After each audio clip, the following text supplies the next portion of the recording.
Mas a ansiedade positiva existe? Sim, eu vejo a ansiedade como uma coisa positiva. Eu sou um dos poucos autores do mundo que vê a ansiedade como uma coisa positiva.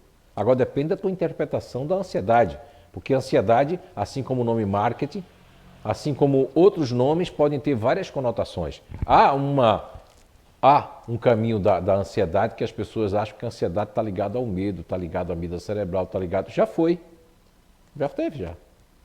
Porque era o dispositivo de nós corrermos, de lutarmos, é o dispositivo, a amígdala cerebral funciona como dispositivo de preparação para que o nosso corpo entre num estado de quê? De defesa. Assim foi ancestralmente e foi evoluindo. Assim como evoluiu tudo em nós, os pelos, tudo nós fomos evoluindo, e a ansiedade evoluiu. Só que hoje, a maioria das pessoas ativas, tirando o GNI intimidador, os outros demais, que é assim em todos os grupos. Se a gente for nos racionais, a gente tem que tirar o GNI otimista, que não vai ser como os outros racionais. Se a gente vai para o ativo, nós temos que tirar o GNI intimidador. Se a gente vai para o emocional, nós temos que tirar o GNI diferente. Porque existe uma disparidade nesses três que fazem parte lá do outro. E temos o outro ainda, né? Porque nós temos do emocional, nós teremos um, do racional nós teremos um, e do ativo nós teremos um. Então são três que têm uma certa diferença com os demais. Agora, quando a gente fala da inteligência ativa, os outros três, que são o futurista ativo, o continuador ativo e o fazedor, que são as três personalidades que estão encarnadas nesses grupos de natural inteligência, e eles vão ter uma ligação com esse dispositivo, só que a ansiedade faculta-lhes o empreendedorismo, isso não é positivo não? A ação, o fazer, o terminar, cumprir o dever mesmo que eu não queira, como hoje eu escutei de uma pessoa ativa dizendo assim, o meu corpo eu não queria, mas o meu dever disse, tu tem que fazer, tem que ir lá. Eu vou lá e faço. Isso é um dispositivo natural, que eu estou experienciando e experimentando, porque assim eu me programei para fazer. E se você estuda a reencarnação e você vê essa descoberta natural, do qual eu sou apenas um mero descobridor, nessa redundância que eu falei agora, você vai perceber que ela traz muita lógica, porque senão não haveria lógica de o Ricardo nascer no emocional, a Gabriela nascer lá no ativo, e a Dona Maria José no emocional, o Leandro lá no racional, a Gisla no racional, a Tuane, né? A Tuane lá no racional, a Cátia no emocional, a Jaci no racional. Agora deu um branco. A Águida, né? Também no emocional, né, Águida? Também. E aí? O Ranieri lá no racional, né? Com ativo. Olha só. E os nossos filhos? E o filho da Dona Maria José? E a filha dela lá? E o marido? Qual é o grupo deles? A experiência deles não vai ser a mesma dela. Mesmo que tenhamos o Ricardo e o Eduardo, ou a Pamela e a Dona Maria José, as experiências, ou a Cátia Freire, as experiências são diferentes.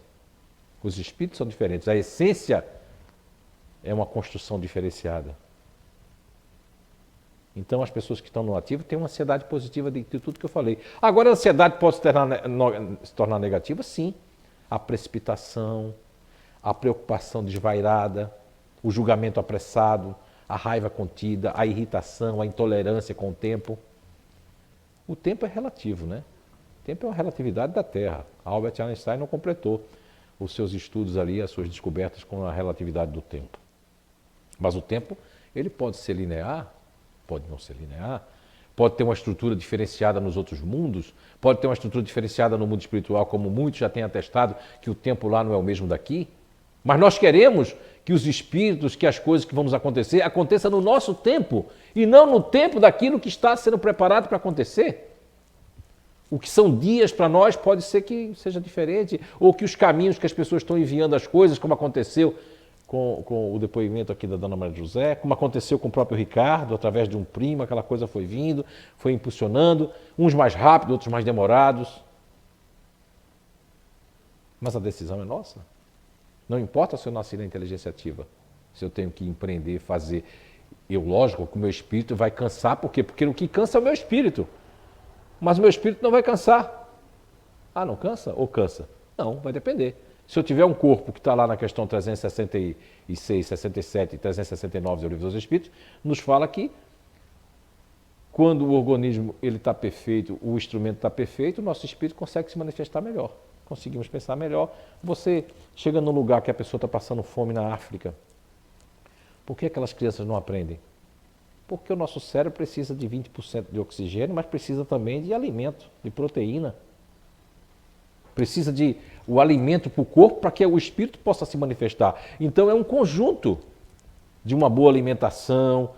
Quantas dietas faz as pessoas adoecerem porque vai fazer uma dieta para poder ficar magrinho ou ficar magrinho, para ficar assim? Não, a gente tem que fazer uma dieta para viver melhor enquanto nós estamos aqui.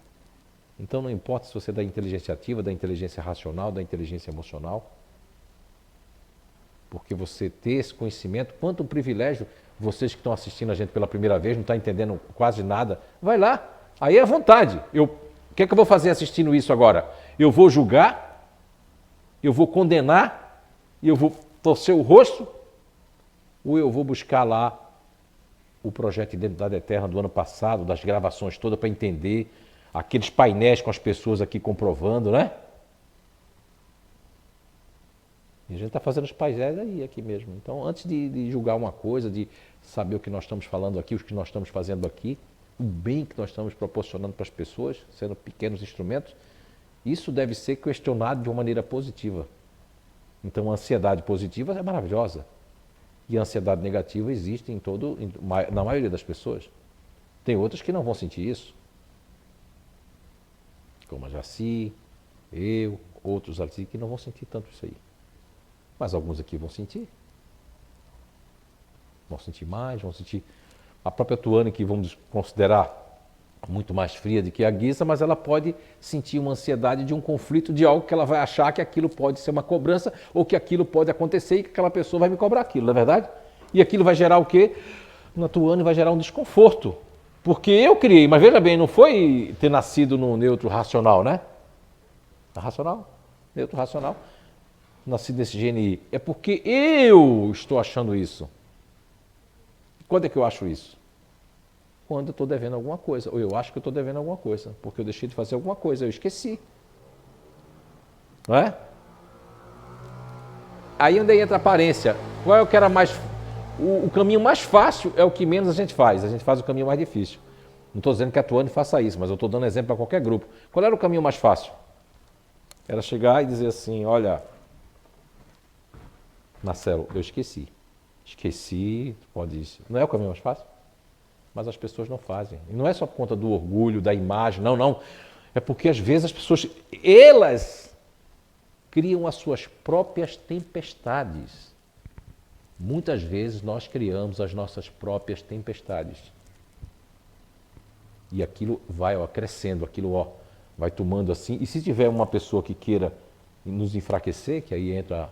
Porque as pessoas, Leandro Coabes, que não pode colocar na cabeça... Eu sou muito crítico quando uma casa espírita ou as pessoas que estão no espiritismo colocam o obsessor como o ator principal. Eu percebo que os obsessores, eles estão no papel deles, eles existem, não vão existir para sempre, o mal não existe para sempre, o diabo nunca existiu, o cão lá do chifre, aquela coisa, não. Aquilo é licantropia, aquilo são imagens que Dante Alighieri, como outros criaram, do inferno, etc. Agora, o que existe é que são momentâneos, de acordo com a nossa sintonia, de acordo com o que pensamos. Se nós não criarmos as nossas tempestades dentro de nós, não vai chover na nossa cabeça. Os raios da monoideia, da perturbação, não vai conseguir fluir. Porque vai vir o sol da luz, do amor que os espíritos querem que nós sintamos, aqueles que já partiram. Vai vir o sol do conhecimento e da lógica. Vai vir o sol que vai aquecer os nossos corações, as nossas almas, com aquilo que pensarmos melhor de nós e dos outros. Quando nós nos perdoamos, quando perdoamos aos outros, quando buscamos aquecer aquelas pessoas que estão frias, quando costumamos levar uma palavra boa para aqueles que já perderam a vontade de viver, aqueles que perderam a fé. aqueles que perderam o caminho, aqueles que tropeçaram e não sabem se levantar. Quando nós não criamos tempestade dentro de nós, logo vem a brisa do vento que acalma o que nos faz nos movermos ao encontro do sol. Nessa brisa que vem com o nosso esforço, com o nosso melhoramento, o sol penetra o nosso ser, clareia os nossos pensamentos e a intuição, ela flui. Os espíritos conseguem se comunicar conosco. Mas quando nós nos mantemos na tempestade, com os raios, com os trovões da nossa revolta, com os trovões de vozes dentro de nós que não querem cessar, porque não querem que a gente veja o sol e que sinta o aquecer e a luz que podemos ter dentro de nós. Então, por hoje era isso. Que Papai do Céu abençoe a cada um de vocês aí na internet, nas suas casas, que abençoe todos vocês e que possam levar a pequena conversa de hoje para que vocês possam reviver isso dentro de vocês e que, oxalá, que o meigo Rabi de Galileia possa nos orientar sempre. Muita paz, um beijo no coração de vocês.